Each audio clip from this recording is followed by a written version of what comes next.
Welcome to the GrowEurope podcast. Today, we're joined by Timotej, Jerman, the creative force behind Social. He's a LinkedIn ghostwriter and content strategist who's helped over 25 brands in the B2B tech space. He supported startups in reaching their first 1,000 followers, generated over 1 million impressions per brand, and written LinkedIn content for one of the top email marketers. As always, the goal of the podcast is to extract actionable insights from Timotej so you can upgrade your LinkedIn game starting today. Let's jump into the podcast. Timotej, can you quickly introduce yourself and share what kind of results you've helped your clients achieve on LinkedIn? Yeah, sure thing. So as you said, I create social media content for founders and brands in the B2B tech space mainly. And yeah, I've been in marketing for like 4 years now, and I've worked across various roles like copywriter, content creator, social media manager, influencer marketer, and then eventually I went solo and founded my own business called Social. And yeah, some of the things I've done for clients since then have been I've helped clients hit their first 1K company page followers on LinkedIn.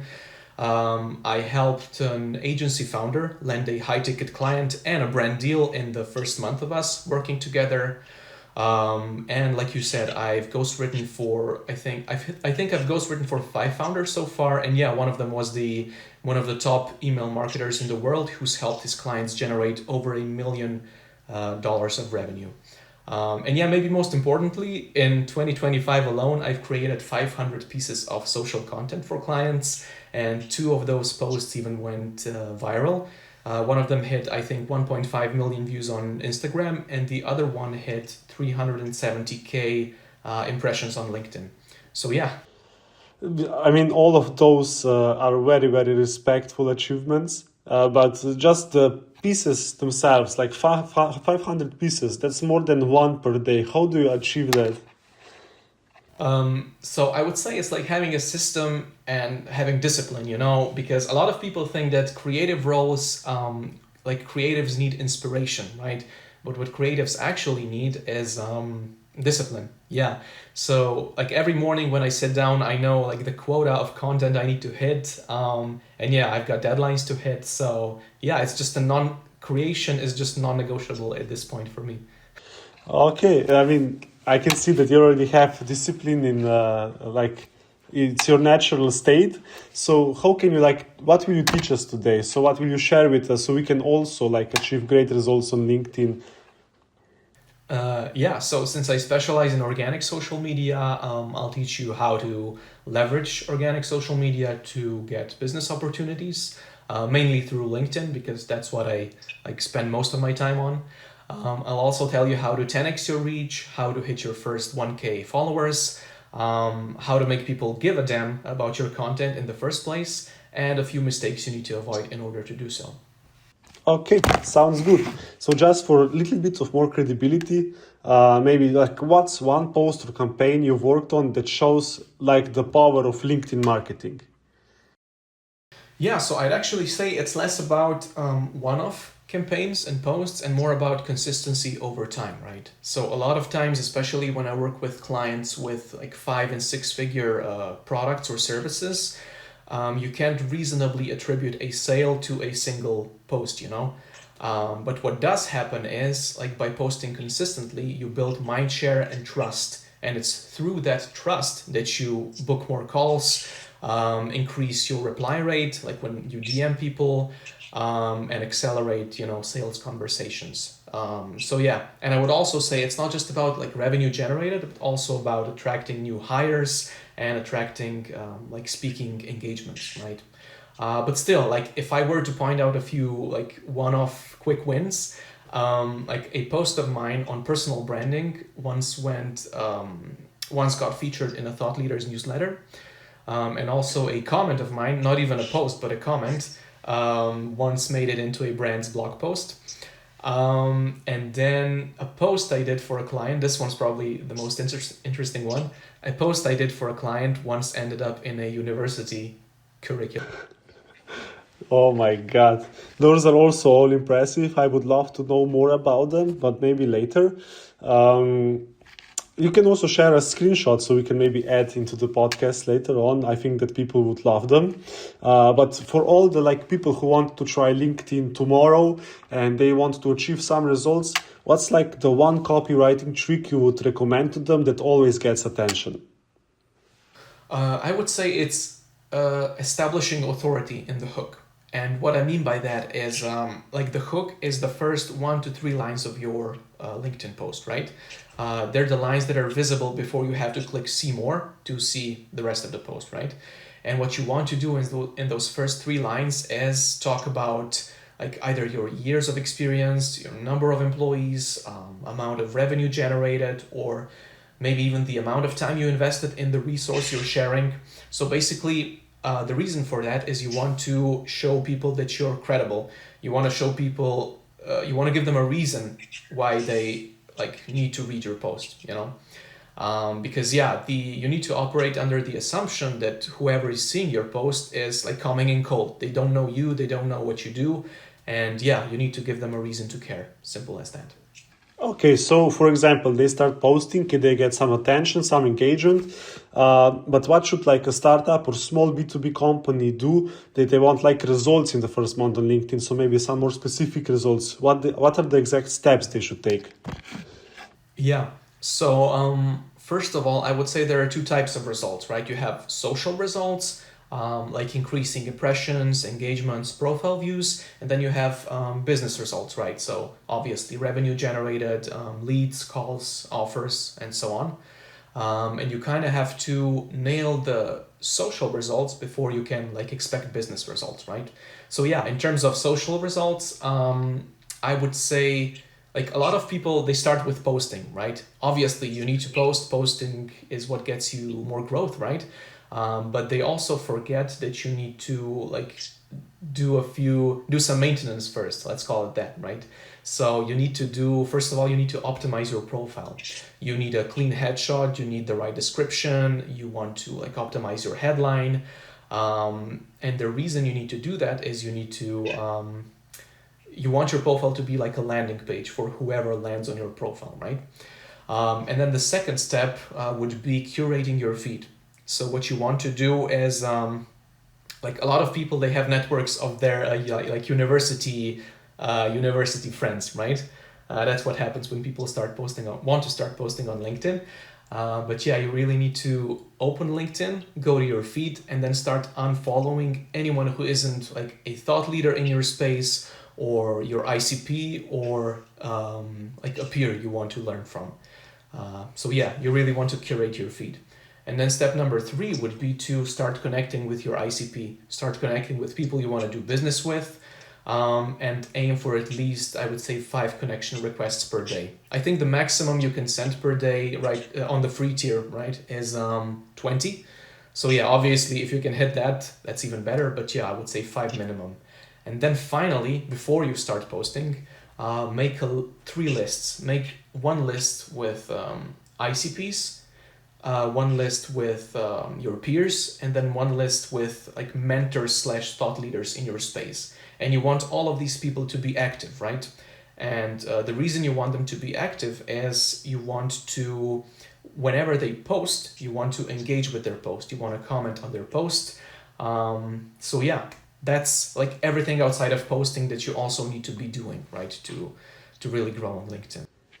Okay, so just from the head, like, what can we do in the first part? Because I think that like many people want to optimize profile, and then they like put in their headline just something like CEO of this company or something. Is like that optimized profile, or what do you mean like by optimizing the profile? Yeah, so if we focus on the headline specifically, yeah, I would say the title is like one part of it. Obviously, you want to people know like who you are, what you do. But you also want to put in something like, you know, what we mentioned earlier with the copywriting trick, right? So you want to establish authority in your headline as well. You want to say how much experience you have, like the company you're working at, or how much revenue you've generated, like, or maybe how many clients you've worked with, or any notable clients you've worked with. That's why a lot of people, like when you check out their headline, and maybe when they used to work at Amazon and they still have X Amazon in their headline. So that's the reason why it's like it's social proof, it's authority. And yeah, also one thing I'll add to that is the headline is always visible whenever you like appear in the feed. It's not just your name that appears, it's also your headline. So yeah, that's something that's maybe different to other social platforms. So yeah, it would be a shame not to take. Some kind of hook also, if you comment, you could say, right? Exactly, yeah. Okay, nice. So let's say I optimized my profile, I think I'm comfortable with it, and now I'm like thinking that maybe I don't have a lot of time, or maybe I want results the fastest way possible. So like what marketing tactics should I like focus on first? Maybe paid ads because I can like convert faster, I think so, organic content, outreach, LinkedIn groups, like what is your preferable way? Yeah, I mean, I'm a bit biased here, obviously, because I specialize in organic. My recommendation would be organic. But I don't say this just for no reason, right? So I think there's a good reason why you should focus on organic. So one of them is it's low stakes, right? You can really experiment, I guess, and really find your voice before people start seeing your content. And then reason number two, obviously it's free. You don't need a budget. If you want to go the paid route, you obviously can. But on LinkedIn, that's gonna like it's gonna get expensive, you know. Yeah. And then the third reason is like organic posts are inherently trustworthy, you know? So whenever people see paid content, so ads in other words, right? They get distrustful, right? They don't trust them. And organic is obviously different. They're more authentic. And yeah, like I said, they help you refine your tone, right? And then like once you nail organic, you can obviously start putting some budget behind that and like break into paid, right? That being said, I would also recommend people to start um, to do outreach right from the get-go. So do organic plus outreach, right? And the reason why is obviously organic takes time, right? And then outreach is for like quicker results that might not necessarily be like higher quality. But yeah, you really get the best of both worlds when you combine the two. What about like for example, if you write a post and you just boost it, is it like also good, or does it make like worse for your algorithm because you boosted, you paid, and now it wants more of your money? How is it like boosting your post? I'll be honest, I haven't boosted that many posts, at least not on LinkedIn. I used to do it more on Facebook. But yeah, boosting is basically what we said earlier. So putting budget behind your post. And what people do wrong here is they boost the post that they want to like get seen, right? Which is obvious, right? But what will get you better results is if the post gets some organic traction first, and then only when it gets organic traction you boost it, right? And the reason for that is you want the post to be like interesting on its own, right? Before you start putting your budget behind it. Does that make sense? You basically test it out with like your organic people, and like maybe some posts get like 7 likes and 3 comments, and like one explodes, and that is the one you should boost for ROI. Makes sense. Because you'll 10x your reach that way, right? You're not forcing it. You're not forcing the message to stick. It's already sticking. You're just like helping it reach even more people. Yeah, and you also get more ROI because people will actually click and comment instead of just like boosting some post that is like not getting attention, right? Yeah, it makes a lot of sense. So, okay, we learned that we should go with organic. So, like, what are like the 3 post templates almost any company right now that's watching can copy, adapt, and publish tomorrow and start getting traction? Yeah. So I usually like every client I've worked with, I've done like this post with. One of them is the founding story. So how the company came to be, and it's best if you like post this from the founder's profile, right? Founder/CEO. The other one is a hot take related to your industry. So like for example, right now AI is a really hot topic. So if you manage to like weave AI into what you do, like chances are your post will like get a lot of attention, right? And then the third type of post would be some kind of like bottom of funnel post, like a case study or a testimonial, right? So this is where you share your business results and really demonstrate to people that you know what you're talking about, right? Okay, we make three these different posts, but now we have a problem. For example, many companies, especially in B2B sector, they can work with multiple ICPs, right? Some have small companies and medium companies, but then they have like companies in different niches. So how should they market to like 20 different ICPs on LinkedIn? Like what can they do so they don't confuse them? Yeah. Well, I would tell them to streamline those ICPs. No, but joke aside, I would pick like the most prominent ICP, maybe the one that's already getting them the most business, right? And then focusing on that one, because like a mistake a lot of people make on social media is they want to talk to all of their ICPs at once, and when they do that, they risk like diluting their message. They make their message too like general, right? They want to cover all of their bases. But where organic social media really shines is when you can like really hammer home one message to one audience. So yeah, you just need to pick the right one, right? Okay, so for example, now we have like different credibility topics, and we have like the funding story and some case studies and like some authority building, right? So, for example, now they decided for one ICP, but how should like they decide what topics to post about now? How do they rank and prioritize them now, for example? Yeah. So back when I worked at an agency, we had a lot of DTC brands, right? Direct to consumer, or B2C even, right? And what we used to do back then was content pillars, right? So the idea is that each day you focus on a different, like a different area. So for example, on Monday you post inspirational posts. On Tuesday you share a practical tip or trick for your ICP. Like on Wednesday, you maybe share some industry news, and then on Friday, you maybe post a meme, right? So that's still a valid approach. But I would say that in B2B, at least for me, it's more common to go with the marketing funnel, right? So to classify the content in terms of the marketing funnel. So you have top of funnel, middle of funnel, and bottom of funnel content, right?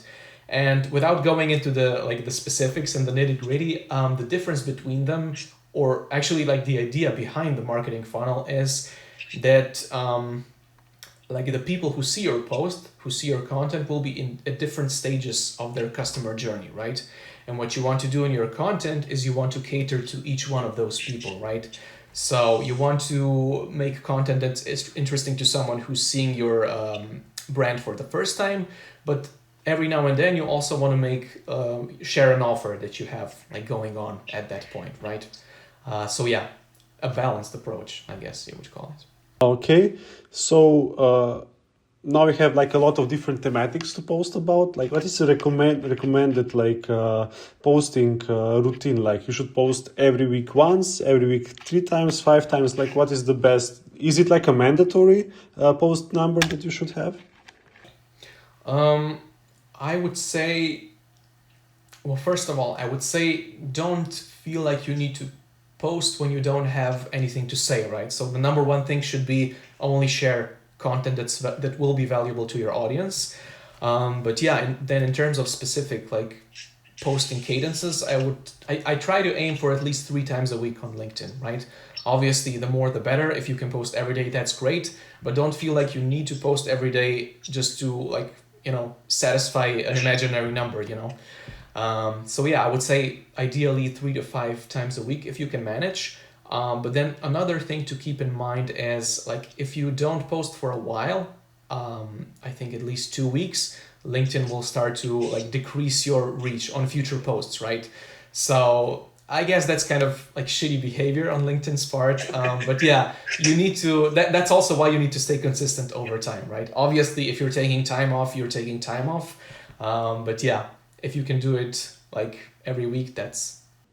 What if you does it affect you if you like schedule them up front? So for example, you might make 10 posts and you're going to holiday, so you have like 2 weeks pre-scheduled to LinkedIn so they post themselves? Yeah, you can absolutely do that. Yeah, but I'll tell you something. I've actually never scheduled a LinkedIn post. I've always posted them manually. Because a lot of people who've experimented, like who've compared like manual posting to scheduled post scheduling, they've noticed that the reach of their post is lower when they schedule it, right? So that's one argument for manual posting. And also, like whenever I post, this is the routine that we talked about earlier, right? So whenever I post, I have this routine where I engage with other people. Maybe I reply to DMs. Maybe I answer comments under my posts, right? So yeah, that's something to keep in mind. Okay. Um, so that makes a lot of sense. Now we have like the basic plan. So now if we get a little bit more advanced. For example, what are copywriting tricks now when we're writing the posts that can turn like a very boring product? Because many of B2B companies don't have like some Labubu, for example, now that is popular, right? So what they can do to make a boring product or industry into content, something that people would actually enjoy reading. Yeah, so the number one thing I would say is storytelling, right? And we've heard a lot about storytelling over the past few years in marketing.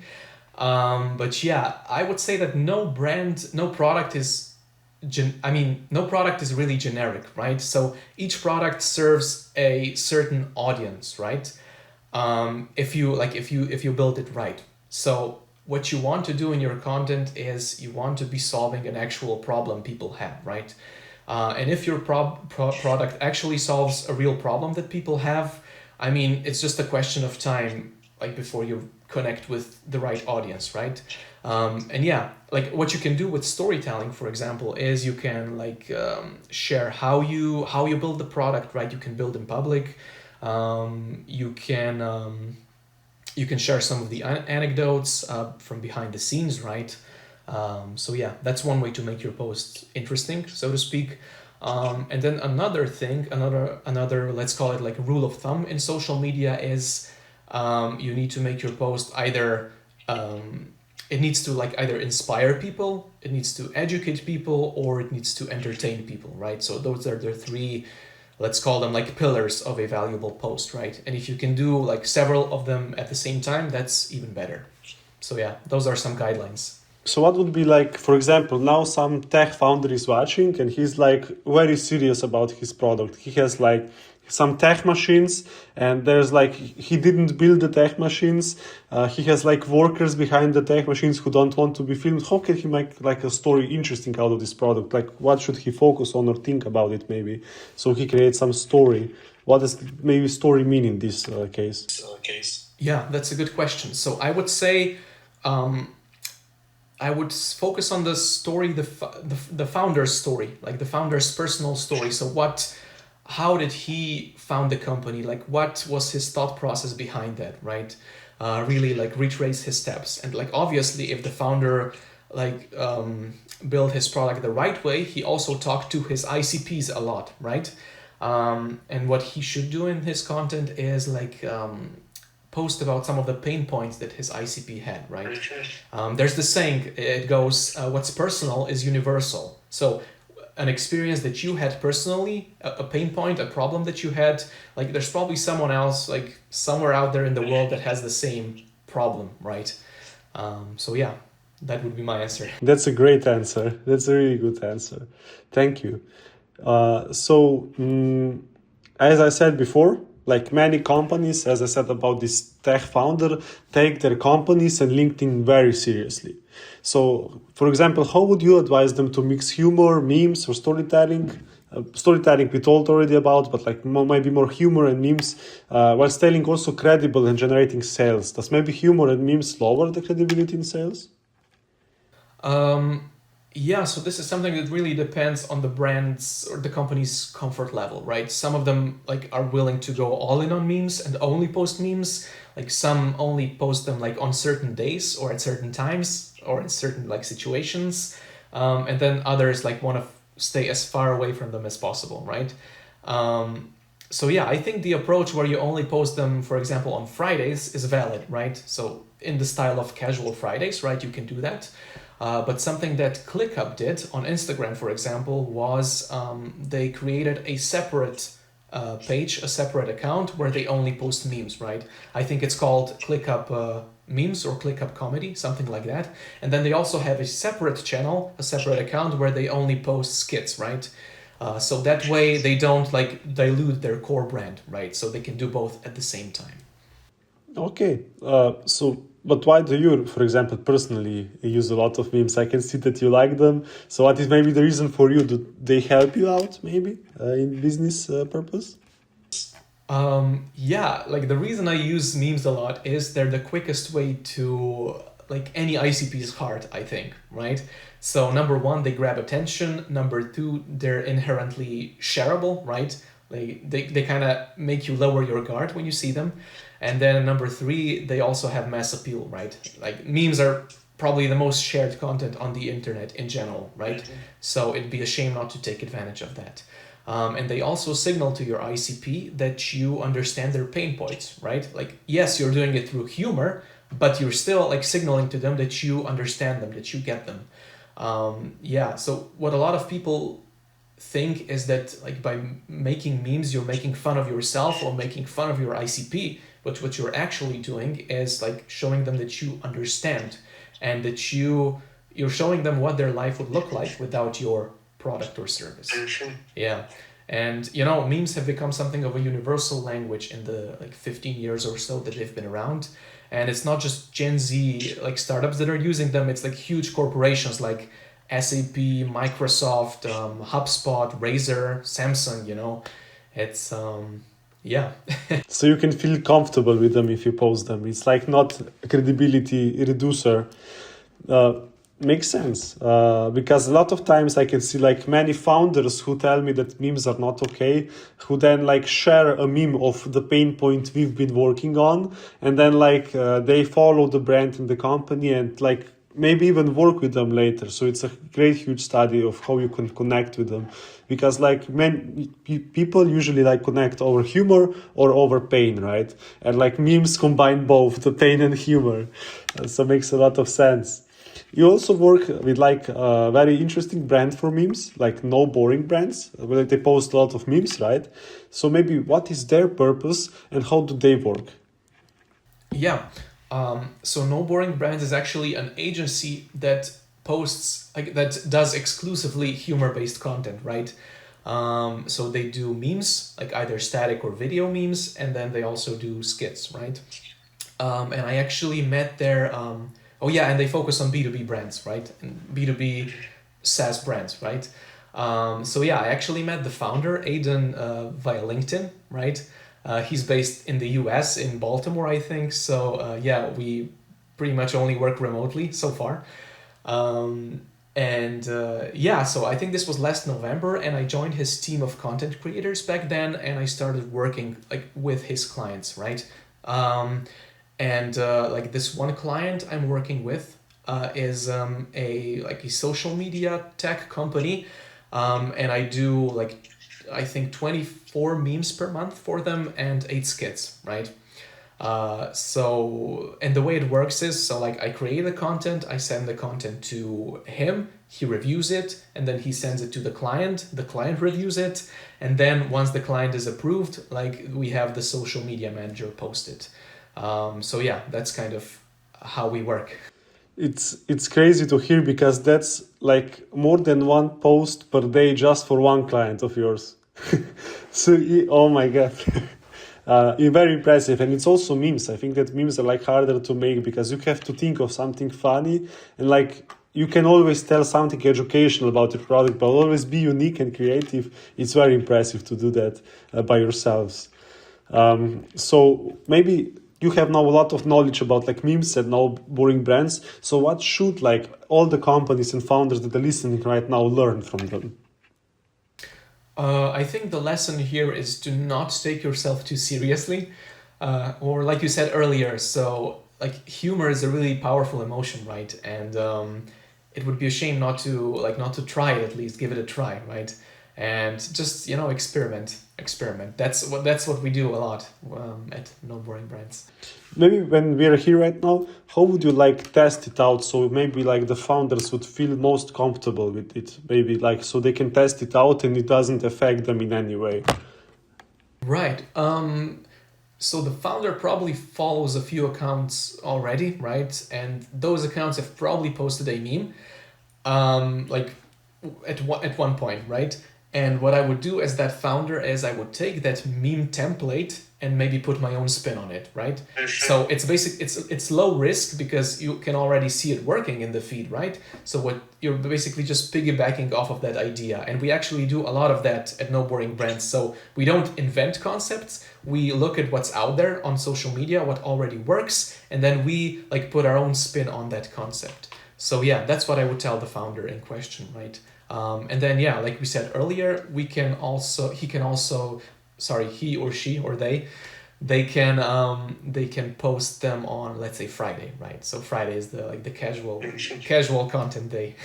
Okay, okay, but maybe some would argue that you copy content and they will see that you copied it, or maybe like you don't want to repeat the content too much because you've posted it once and now you can never like take the same thematic. Is that like true? Like only once you can talk about one thing and then never again because all people will remember it? No, that's a big mistake actually. That's a big missed opportunity also. Like obviously, like if you focus on yourself and you think from your own point of view, right? Obviously you think that, oh, everybody knows what I've posted, everybody has already seen this, but what actually happens is like people consume tons of content on a daily basis, right? I forget the exact number, but it's I think it's in the thousands, right? More than 1,000 pieces of content each day, and it's very unlikely that someone will remember what you posted like a month from now, right?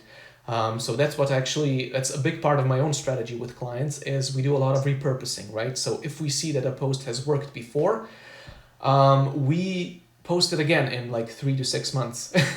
And yeah, what usually happens is it gets even better results the second time around. So it's crazy. It's crazy. It's a nice hack to boost engagement and save time.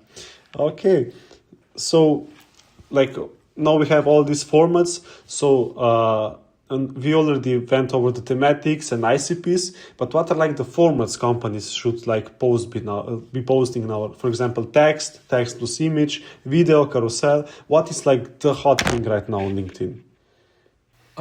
Yeah, I would say like whenever a new format comes out, that's the format to use, right? So we saw this happen, I think, a year ago with video on LinkedIn.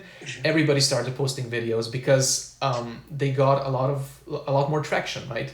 I tried it out too with a client, but yeah, I feel like at this point, like we've probably like all the formats that we have now, like these are all the formats that exist right now, right? So we have like text, image, video, document slash carousel, right?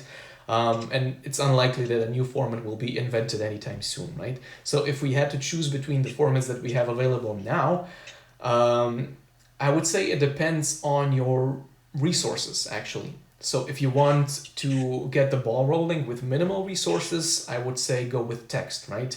If you like want to take up as much screen real estate as possible in the feed, I would say like add an image, right? And then if you have like a lot of resources and maybe too much time on your hands, like start posting videos and documents, right? Because those, trust me, those will eat up a lot of your time, especially if you want to do them on a weekly basis, right?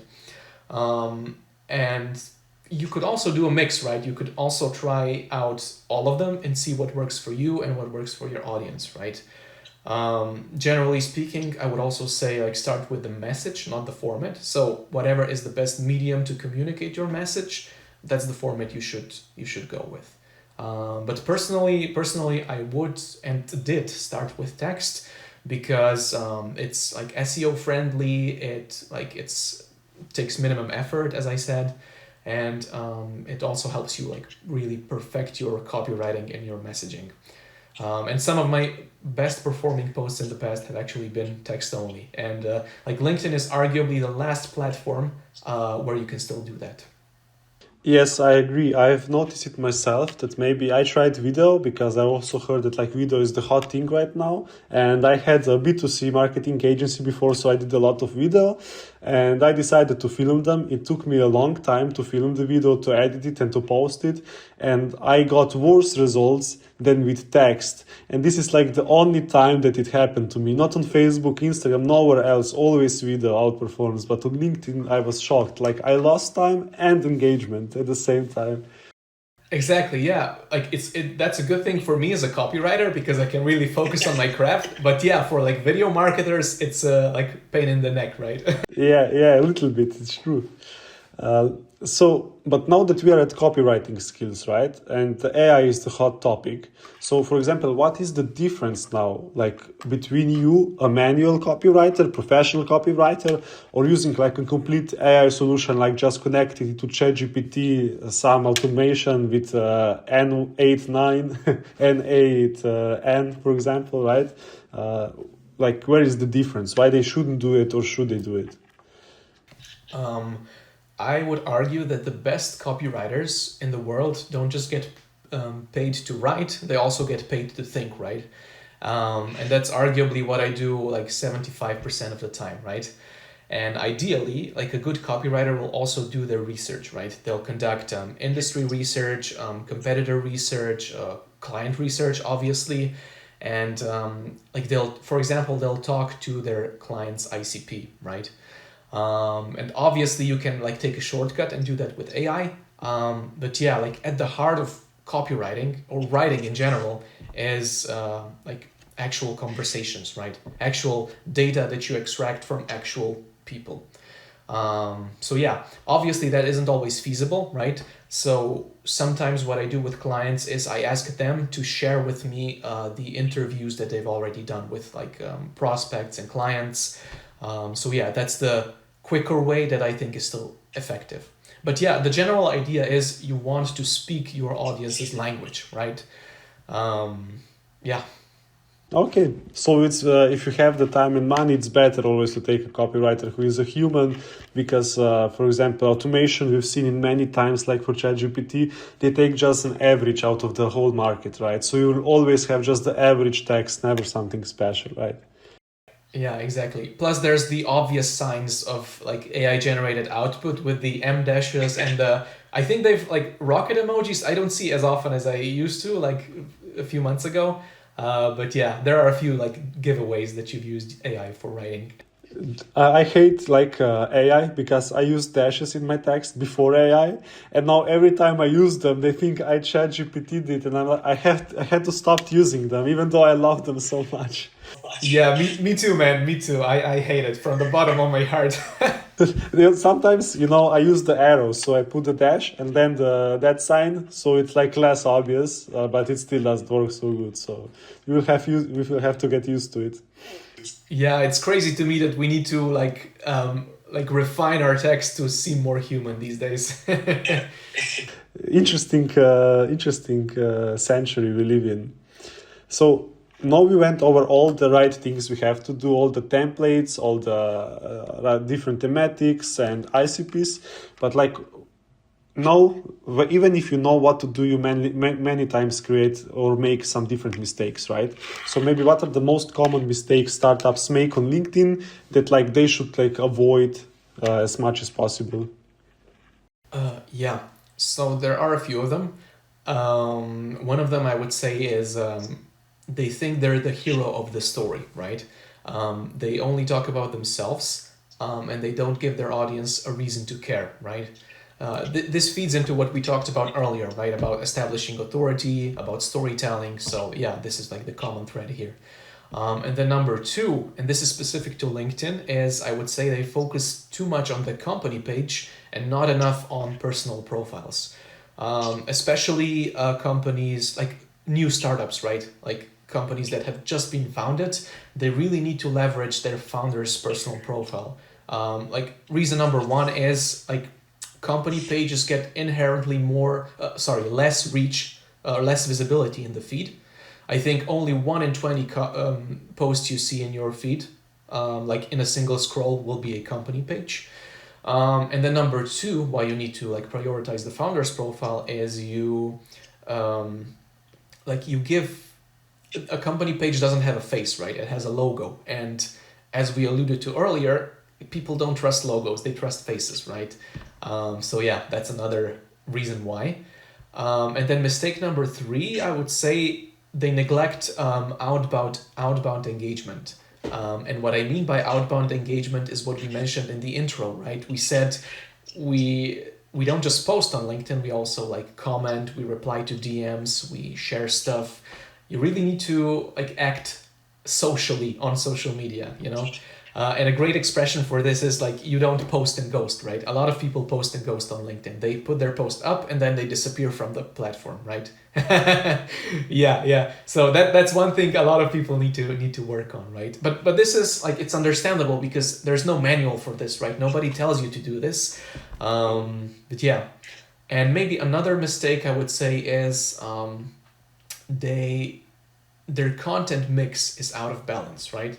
And this is something we touched on earlier as well. So a lot of companies either post too much top of funnel content, so they only talk about, oh, look at our office, oh, this is how my day went, and they don't share enough like of what they're working on. They don't share practical tips. They don't share their offer.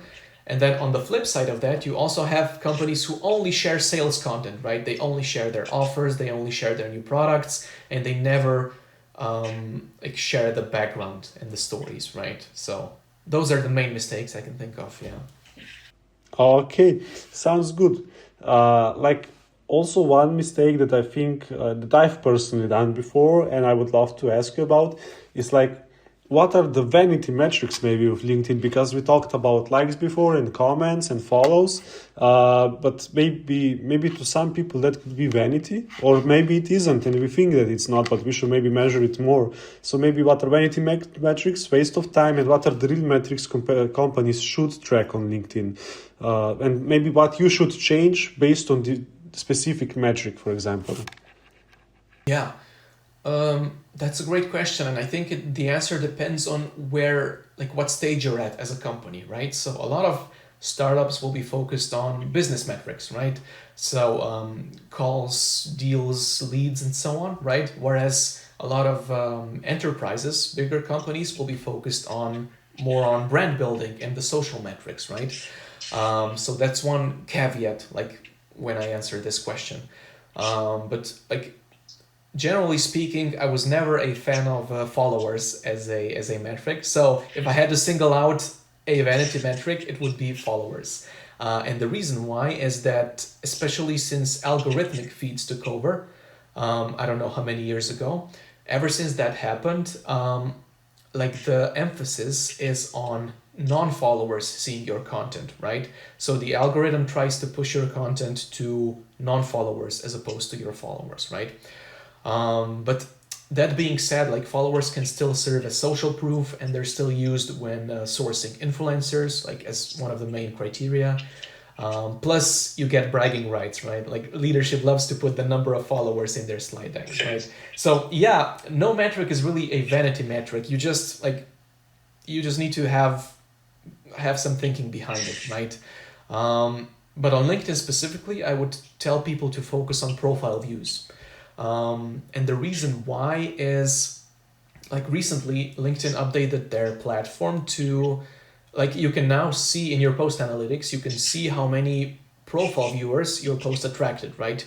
Like a while ago, you were only able to do that on within a given time frame, right? So in the past 90 days, like this many people viewed your profile. But now you can actually see how many viewers came from a single post, right? And what profile views do is they signal to you like what people are interested in, right? They like help you create better content, help you create more content that people will visit your profile for, right? Yeah, I wouldn't say like impressions are like a useless metric either. But yeah, I would just say don't give too much emphasis on a single metric. Yeah. So, okay, for example, now we track profile views and impressions and stuff. So, like, what should a person, like a founder or company, change to improve a specific metric? So, for example, what should we change for likes? What should we change for comments, for follows, for profile views? Like, what is the main thing to do if you want to increase a specific one? Yeah, I actually think again the answer will depend on the like the brand and the niche and so on, right? But like generally speaking, if you want to increase impressions, focus more on top of funnel content. So share broad topics like how you're building your company, like memes come into play here as well. Stuff like that, right? And also like on LinkedIn specifically, if you talk about hiring, like there's a 99% chance that your post will like yeah. And then for engagement, I would say something a lot of people don't do that I think they should is end their post with a call to action, like with a specific question, right? And the simpler you can make this question, the better, because like a lot of people don't really want to write paragraphs in the comments, right? They only want, oh yeah, this is something that a lot of people do recently actually with their lead magnet post, and I think this is something that we'll touch on later, right?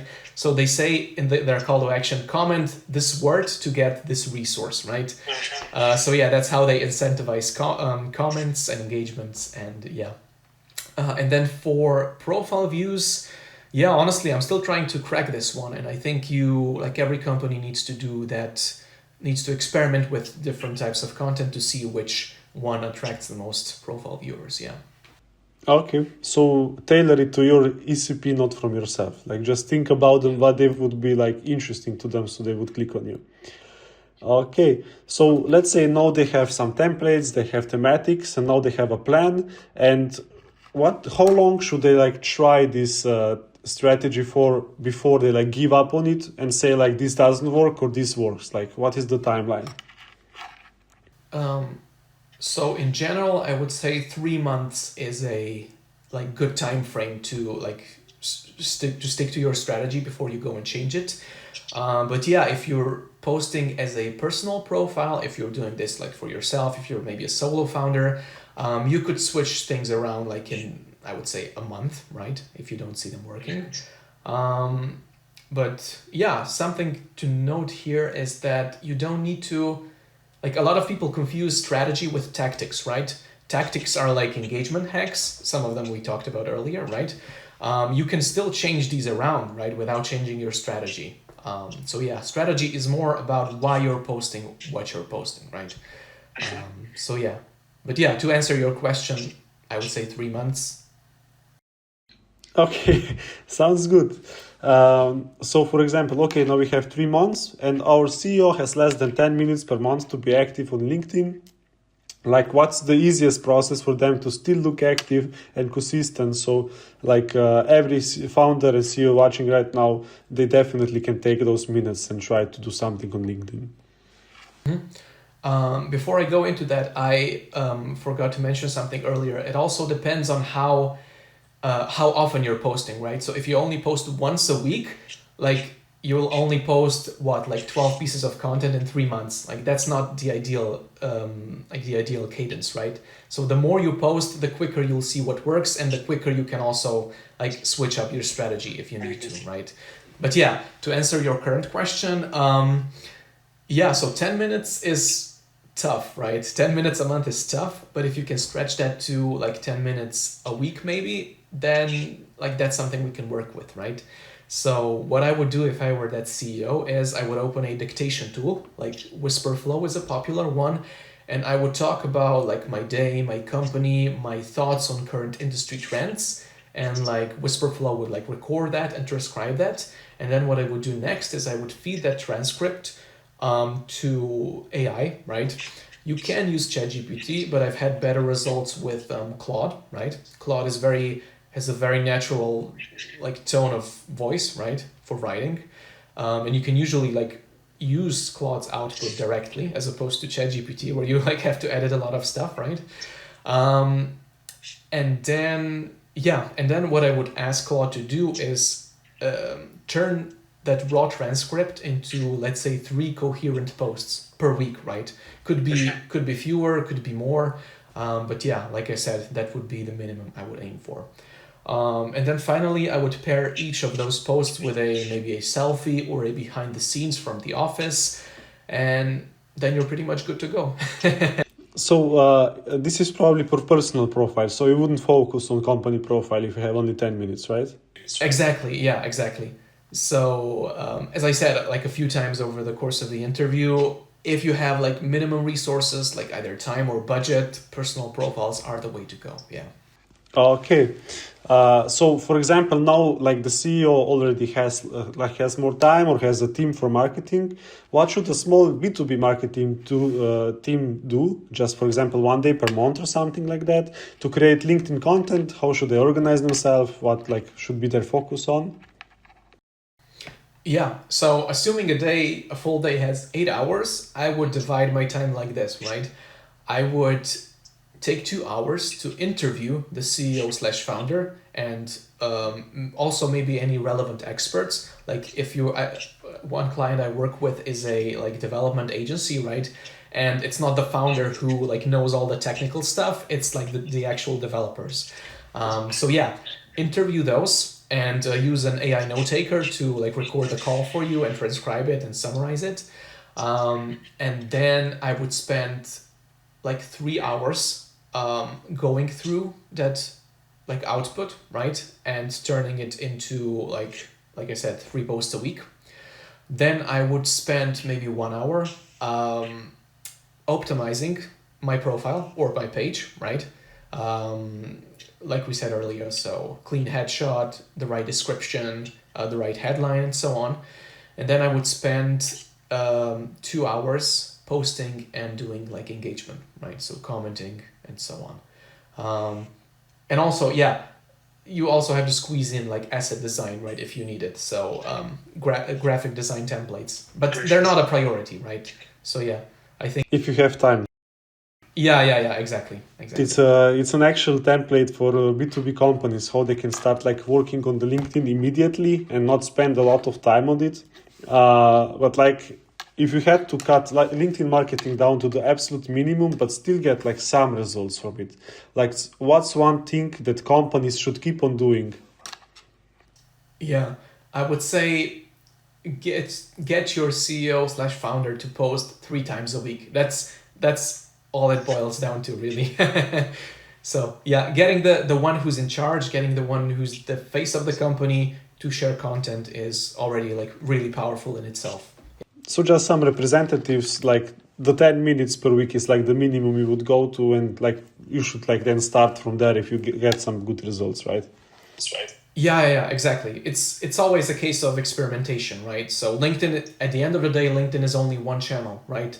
So you also have like SEO, you have your website, you have your blog posts, and so on. So yeah, only invest in LinkedIn if you see it working. So yeah. Okay, so maybe since you have like a lot of experience and you know how to like crack the hardest like challenges and LinkedIn problems, what was like a story of your hardest client? Like what was their challenge and how you solved it, for example, and maybe in a way that other companies maybe can copy what you did and like put it in their own solution. Yeah. So I guess my first client was like the hardest client I've had, but not because they were like difficult to work with or anything, but because I found myself like in front, but I found myself like dealing with a challenge on my own for the first time, right? And the challenge, like the KPI we were aiming for was hitting the first 1,000 followers on the company page, right? And as we've talked about before, like company pages are a lot harder to crack than personal profiles. So yeah, the founder wanted us to increase the number of followers to 1K. Like obviously as quickly as possible. That's the phrase of the day, right? As ASAP. But yeah, I think we ended up cracking them in 9 months or so. And the way we did it was we featured we featured a lot of people, like a lot of the people at the company, we featured them in the company's content, right?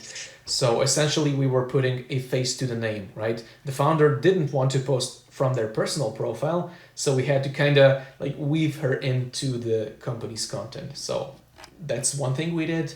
And then we also leaned on our network a lot. We told everyone we knew to like follow the company page. We send the maximum number of company page invites per month, which I think is 250. I think it used to be even more, but don't quote me on that. And then we also like funneled attention from elsewhere. So, for example, when the founder went onto a podcast, she mentioned the LinkedIn company page and told people to go follow. And then another thing I would say is we fed off of bigger brands, right? So we started appearing next to bigger brands. So be it clients or podcasters or whoever, right? So yeah, so people would actually trust us more, right? And see that we're credible. So those are some of the ways how we overcame that challenge. Okay, sounds good.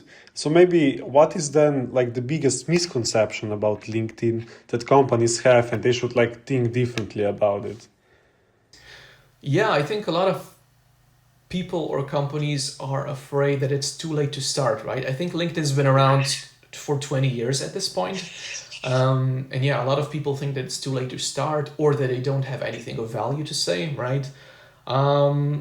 But I would argue the opposite, you know? So LinkedIn only recently became a true social media platform like Facebook and Instagram and Twitter. It used to be like a job platform like exclusively, right?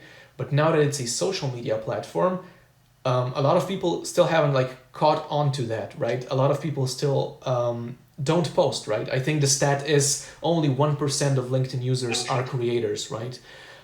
So yeah, it's not too late to start, and I would also argue that everyone has something of value to say, right?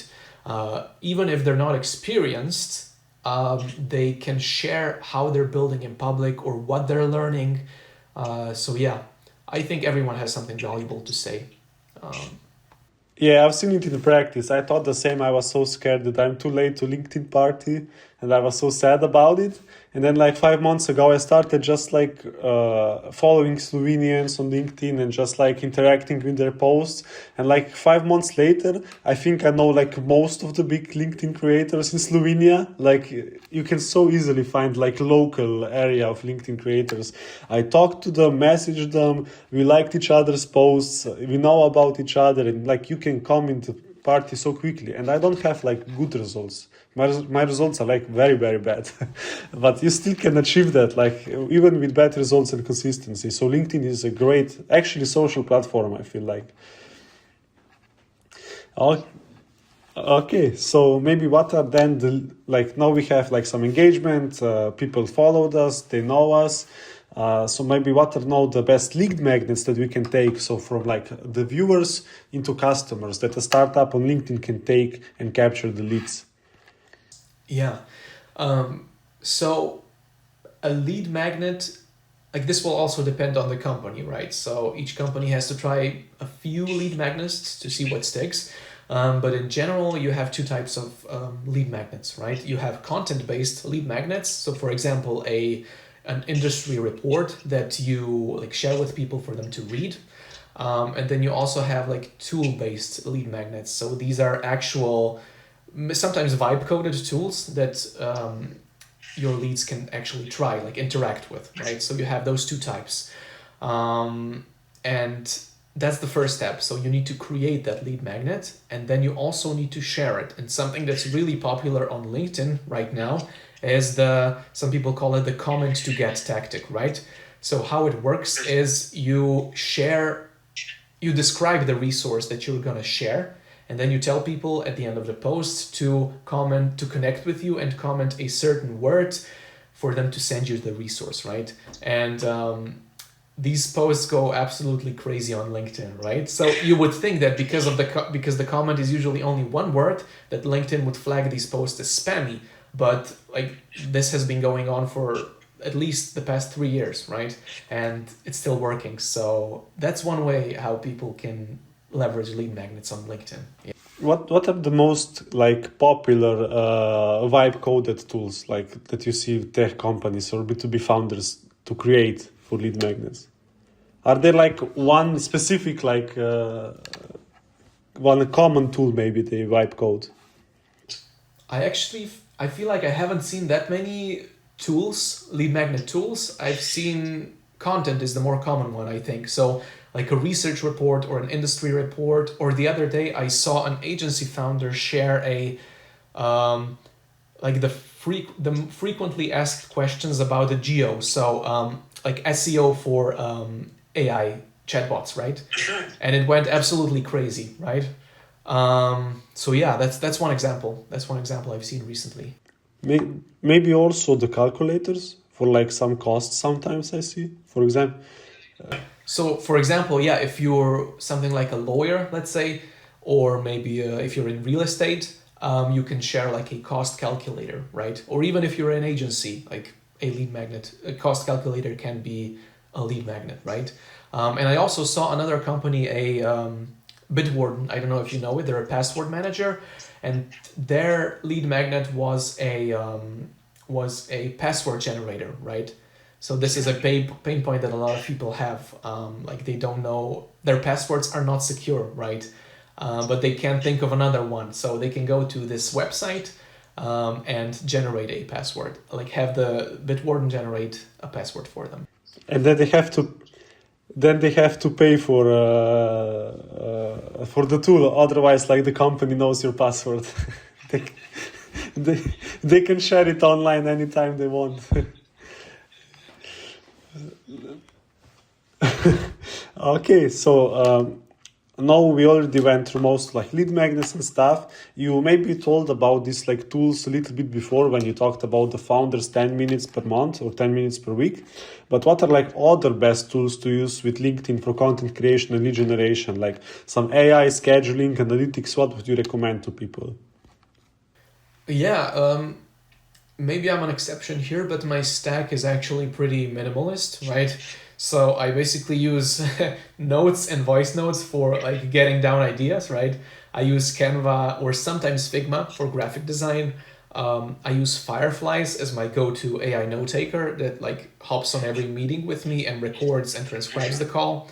And then I use like Google Suite, like Google Docs and Google Sheets mostly for I use Google Sheets for my content calendar, my custom-made content calendar, and then I use Google Docs for writing, right? Because like LinkedIn content is text first, right? So I need a platform where writing is like a priority, right? And I feel like Google Docs gives me that. And then finally, I use like native LinkedIn tools, right, for analytics, right. Optionally, like sometimes I use LinkedIn Premier or Premium or LinkedIn Sales Navigator, but obviously those are paid tools. So yeah, it depends on budget really. And then some clients I know have used like lead generation tools, like messaging automation tools, like Phantom Buster and Instantly and Wallachsy. Those are the three that come to mind. But I don't have any like direct experience with them because I specialize in organic, right? So yeah, bottom line, you can do a lot with free tools. So I have a question because I know many people, and me included, don't really know the difference between LinkedIn Premium and Sales Navigator. So, like, why would you use each one, and what is like the benefit and con, maybe? Yeah, honestly, I don't know the exact difference either, but I think LinkedIn Sales Navigator is the more costly option, so it's even more premium than premium. Usually buy LinkedIn Premium if you want to see who's viewing your profile, right? And I think to expand your to send more connection requests, to be able to send more connection requests per month or per week, I'm not sure. So yeah, it's more relevant for like let's say power users, right? Even if they're not in marketing. So if someone is looking for a job, they would benefit from LinkedIn Premium, right? But yeah, LinkedIn Sales Navigator goes a step further and is more relevant for marketers and recruiters and founders, right? So yeah. Maybe also if I'm correct, like the some specific filter for like founders that you can like click. Is that only Sales Navigator, right? I think. I think so. I think so. Yeah, exactly. LinkedIn Sales Navigator can help you with, in the beginning we talked about making a list of your ICPs, right? Obviously, with LinkedIn Sales Navigator, that's a lot easier. But yeah, I never force a client to buy a Sales Navigator.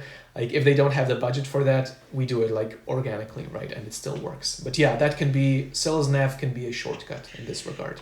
Okay, sounds good. So now, if you had like one playbook or framework to share with companies that are watching us, and they can literally now copy and paste into the LinkedIn strategy and get started, what would it be?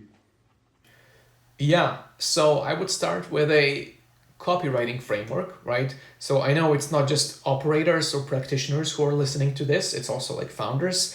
But yeah, like the easiest way to really start writing on LinkedIn is to stick to the PAS framework, and this stands for pain agitation solution, right? So you start with a pain point, you like agitate it a bit, you like really emphasize it, and then you present your solution, right? So that's one classic copywriting framework. And another one that I've used is AIDA. I think that's the way it's pronounced. So the acronym is AIDA, right? And that stands for attention, interest, desire, and action, right? Like the idea is, first of all, you get attention in the hook, then you like write some more interesting stuff. Then you play on people's desires, so you make them desire your product, and then finally you add the call to action, right? So those are two handy copywriting frameworks. But outside of copywriting, like I also use a 3-step checklist before I publish virtually any post, right? And the checklist is like, is this content helpful to my audience? Is it valuable for my audience? Number 2, is this content unique to me? Am I the only one who could have posted this piece of content? And this one's actually tricky because, as you probably know, a lot of people use AI to write their posts, right? And like when they do that, like they wouldn't pass through this checklist, right? They wouldn't, yeah. And another handy tip I've learned is that if you, let's say you open your post in your feed, right, and you cover, or let's say somebody else does that. Let's say somebody opens your post in their feed. They need to be able to know that that post came from you, even if they covered your name and your picture and your headline, right? So that falls under like the uniqueness of content, right? And then finally, the third item on the checklist is this content actionable? So a lot of people, when they share like educational content, obviously it's useful, but it's useful like in the long term. But if you want your posts to really like pop off, you need to give people something actionable, something that they can do in the next like 10 minutes, right? And I hope that's something we've also like managed to do on this podcast. Yeah, I hope so too. You reminded me of one question that I want to ask also. So, for example, you ask yourself, is this content helpful? Is this content unique to me? And is this content actionable? Now, sometimes when I reread my like post, it is not very interesting, it is not really unique or really helpful, right? And then I'm like, I try to make it better, and I like just make it even worse and like make it confusing and like too deep, and then it's like worse. But I don't want to write a new one because I feel like I wasted my time. So what would you do in my situation? Like write a new one or try to improve the one that is already a little bit confusing? Yeah, honestly, this is something I struggle with as well, even after like 5 years. So I think when we spend, let's say 1 or 2 or even 3 hours on a piece of content, we get like emotionally attached to it, right? And we have this saying in copywriting that you need to kill your babies, right? Or kill your darlings, one of those, right? So you need to be able to let go of the pieces of text that are not serving your audience, right? I guess one tip I would have here is show your post to someone else before you post it, right? Ideally, someone who's like your ICP or maybe like similar to them, right? And ask them for their thoughts. Or it could also be like a colleague or a coworker. Sometimes like just getting some outside perspective can be really helpful, right? So yeah, that's what I would say. Okay, thank you so much.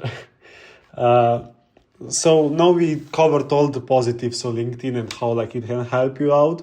But what are like three downsides or negatives that like people should be ready when they start posting on LinkedIn, and maybe no one talks about it, but companies should know about them. Yeah, so I would say one of them is something that we mentioned earlier. LinkedIn is not a post and ghost platform, right? So you can expect to like publish your post and then disappear and close the tab and like shut down your computer, right? So around the time of posting, it's you need to interact with your feed, right? Scroll through it, maybe react to something, maybe comment on someone's post, maybe visit some profiles. And I'm not trying to tell you like force this, right? You need to be genuinely interested in the content that you're interacting with, right? Because it shows, right? Some people only comment, some people like have a checklist and they feel like they need to hit like 5 or 10 comments every day, right? Like I would say it's not ideal. Like focusing on that number is not ideal. Like I just interact with the content that I find interesting, right? So that's one, like I would say, downside, right? It takes time, obviously, to really grow your LinkedIn. And then number two, I would say LinkedIn is probably one or maybe one of two social platforms that is really B2B focused, right? You have like Twitter/X, and then recently Substack introduced like Substack Notes, right? But arguably LinkedIn is the only platform that's really like strictly B2B focused, right? For now. And they know it, right? They know they have a monopoly of sorts, right? And that's why they're not as creator friendly as they could be, right? So they're stingy with reach. They penalize links, right? And they like hide a lot of essential features behind a paywall. And recently, they've also increased the price of LinkedIn Premium, and LinkedIn Sales Nav, and even like limited the features on the free tier, right? So that's one downside people need to know before they like invest time into LinkedIn. And then the third one is a lot of people fall into the trap of writing their posts like broetry, right? That's the expression for bro and poetry, right? And what I mean by that is they overuse white space, they humble brag, they exaggerate, they glorify like work, right? And they farm engagement and so on. And a lot of times like people make fun of those posts, and for a good reason, you could say, right? And there's even this Reddit subreddit called LinkedIn Lunatics, where people share those kinds of posts and make fun of them, right? So yeah, I guess the lesson here is prioritize value, prioritize your message over formatting, right? And stay humble. Yeah, but at the end of the day, you need to be willing to put yourself out there, right? So you can't be shy on LinkedIn. You still need to be outgoing. You still need to communicate your value and so on. So yeah, those are the three that come to mind. Okay, they sound good. Because I've also one another question that connects to this probably is like I've seen like also forced cringy like seasonal campaigns, like for example for Christmas or like Mother's Day and style, where you see it's not like natural. Is it worth it even to like post seasonal campaigns in B2B LinkedIn marketing, or they can actually hurt the results? Yeah, I think I've also seen some of those. They're usually like ads that interrupt your scrolling experience, right? So they're naturally like disruptive. But yeah, I would say I don't think like these seasonal campaigns have a big place in B2B marketing, right? On LinkedIn. Obviously, it will depend on the brand, right? And if you have a killer offer to share, like go for it, right? Um, but yeah, as a general rule, a lot of these seasonal campaigns rely on you clicking on a link to go outside of LinkedIn, right? And LinkedIn is very strict about that, right? So and it's not just LinkedIn, it's all social platforms, like, right? So what social platforms want to do is keep you on platform, right? They want to keep you there. So that you like spend more time on the platform and less time off the platform. And what LinkedIn does, this is really interesting. Whenever you click a link like off of LinkedIn, right, you actually have a redirect page. So another page before you get to that link another page that says, are you sure you want to leave LinkedIn? Something like that, right? And that's a clear sign that they don't want you to go off platform, right? So yeah, bottom line, I would say seasonal campaigns aren't really the way to go on LinkedIn, but yeah, depends on the brand. Maybe also if you would like use a meme, like some Santa or some meme, like for seasonal, just so you get like impressions and engagement, and maybe no campaign really. That would probably work. Yeah, that's a good idea actually. So a lot of people I feel like and companies, right, would benefit from combining a meme with a classic like text, right? So that way people can like the meme is there for attention and the rest of the copy is there for like anyone who wants to learn more, who needs more information, right? So that's a good way, yeah. Okay, sounds good. So there is another thing that companies many times do, like their own employees, like comment or their own posts, like to each other, and maybe even on the company post, you see like 7 comments, and then you see they're all from the same company. Is it really boosting their reach, or is it maybe a little bit damaging to their like credibility and their reach? Um, yeah, I first of all I gotta say I'm guilty of this as well, but hear me out, okay? So it does work actually, but not in the way that people might think, right? So on LinkedIn specifically, engagement from an employee will be less valuable than engagement from a non-employee. So if on LinkedIn you like have the company as your employer, set the company as your employer on your profile, your engagement will be worth less, like algorithm wise, right? But what does happen is like this engagement, like either comments or reactions or reposts, they're a way of providing social proof, right? So if you're the first person to like or comment on a post, that can be a bit like daunting. Like people don't want to expose themselves, right? But if you see that a post already has like 7 likes and 2 comments, you'll be more likely to like interact with it because you can that way you can kind of blend into the crowd, right? So yeah, I would say if you're comfortable doing it and commenting on your own posts from different profiles, do it. But if not, like it won't be the end of the world, right? So actually, what I like to do in these cases is when I publish the post, I leave it up for 10 to 15 minutes before I interact with it from other profiles, right?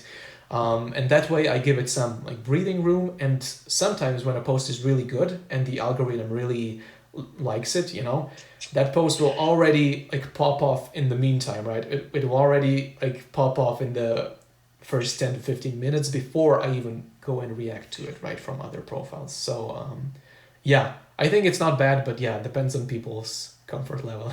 Yeah, I never thought about it. That like you make it easier for others to follow, right? So that makes a lot of sense. Now you also convinced me I should do it. Yeah. uh, Okay, so thank you for all the knowledge. I think that we shared a lot of actionable steps. What I also think is important to share with the people that they would appreciate is maybe what other books, podcasts, or websites would you recommend to our listeners if they want to like get better at LinkedIn marketing? um, so I actually don't know of many like books specifically about LinkedIn marketing, but there are a lot of books on marketing and like marketing on the web in general, right? So I will recommend a few of those, right? So the first one is Influence by Robert Cialdini. This is a classic if you're in sales and marketing, right? And for good reason, right? It dives into all the like principles of influence that people need to know, like whether they're a consumer or a marketer, right? So this is probably one of my top 3 books of all time, like fiction or nonfiction, right? So Influenced by Robert Cialdini.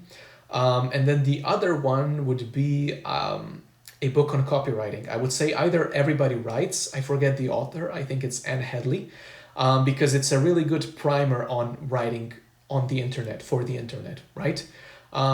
But if you already have some experience with like writing on the web, I would recommend Hey Whipple, Squeeze This, and maybe we can type out the name later because it doesn't really roll off the tongue. But yeah, it's probably the best book I've read on copywriting so far. And then, like in terms of podcasts, there are a few I could recommend. Like if you're interested in them, if the audience is interested in them. Yeah, please share.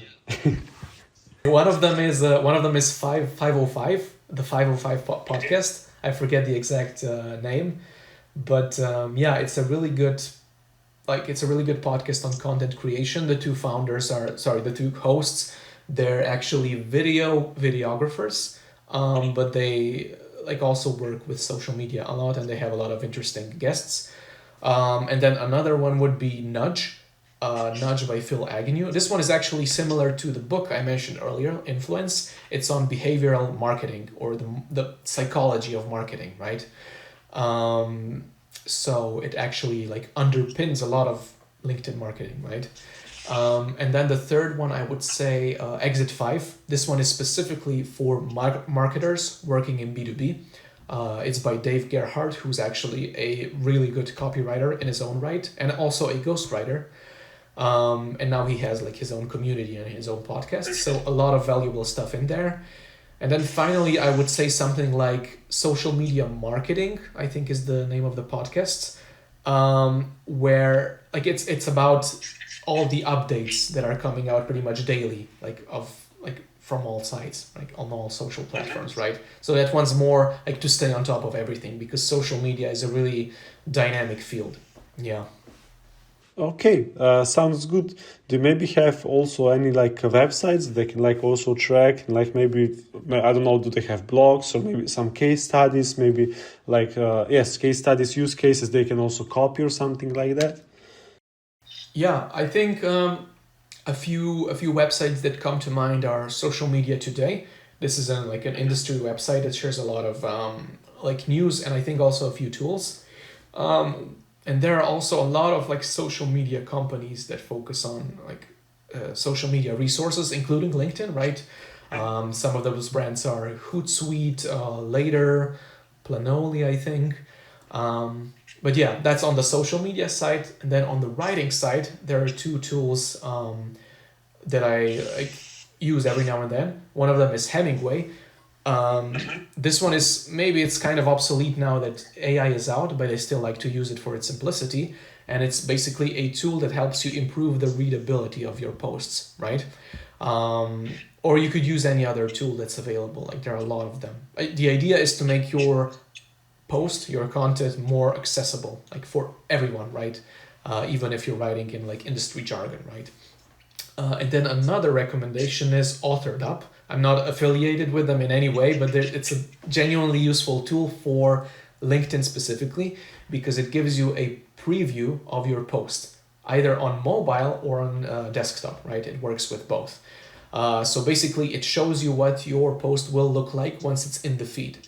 And this is really handy because sometimes you'll think that your post is really perfectly written, but then as you post it into this context window, right, you see it like it's almost like you see it in a new light, right? You see it from a different point of view, and you start noticing, maybe you notice a typo, maybe you notice that you like used that your paragraph is too long, right, and nobody will read it.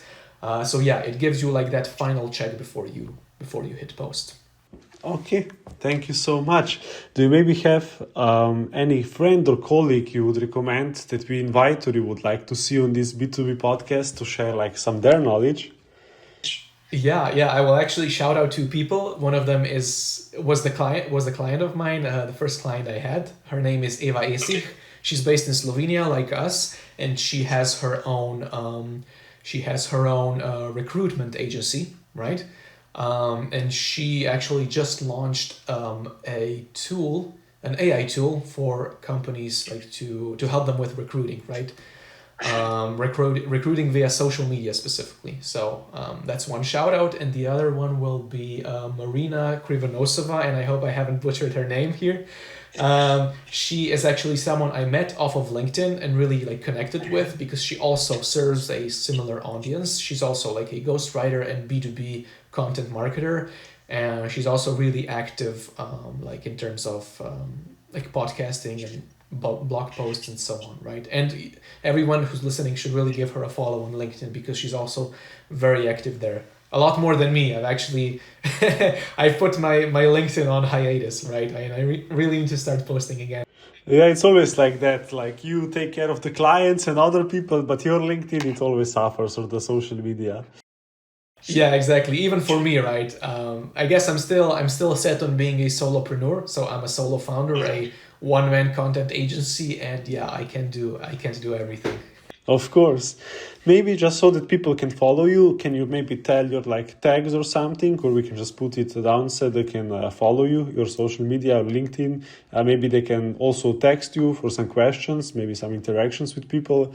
For sure, for sure. Yeah, it's just my name. If they type it into LinkedIn, it will show you my profile picture. That's actually like it's tilted to the right. I think that's how you'll recognize me. Amazing. Well, I want to thank you so much for all the knowledge. I think that like we put a lot of actionable steps inside, a lot of templates, a lot of new knowledge that people maybe didn't know about the LinkedIn before, and you really opened their eyes. I really appreciate that you also gave us some knowledge on how they can start tomorrow. So maybe they don't need professional help immediately. They can try it out themselves and then later try to find a person that can help them. But maybe like for the last thought that you would have, like what's one key idea or like a non-popular opinion you want to leave your audience with? Maybe something that will like for the last time today change how they approach LinkedIn tomorrow. Yeah, I will say, and this applies to like all social media platforms, not just LinkedIn. You just need to start reframing your life in terms of content. So, like, once you're set on posting content, like, you generate a lot more ideas on a daily basis. So, I probably write down 5 to 10 ideas every single day, right? It's all about building that muscle, right? So, once you get into the groove, like, ideas will start pretty much generating themselves, and like more ideas will breed more ideas, and you'll be on a roll before long. So, yeah. Start thinking in terms of content. Like everything can be content. So every time something big happens or some crazy thought, just write it down and just make it into a post. And then you have like easily a large amount of posts and just choose which ones to post in the next week.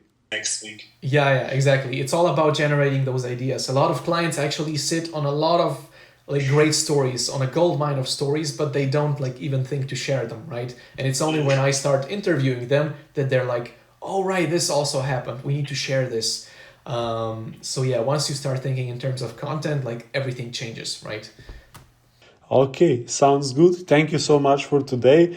Give Timotej a follow and also follow us for more podcast and for more information about like B2B marketing and B2B world. And see you next time. Thank you. Thank you.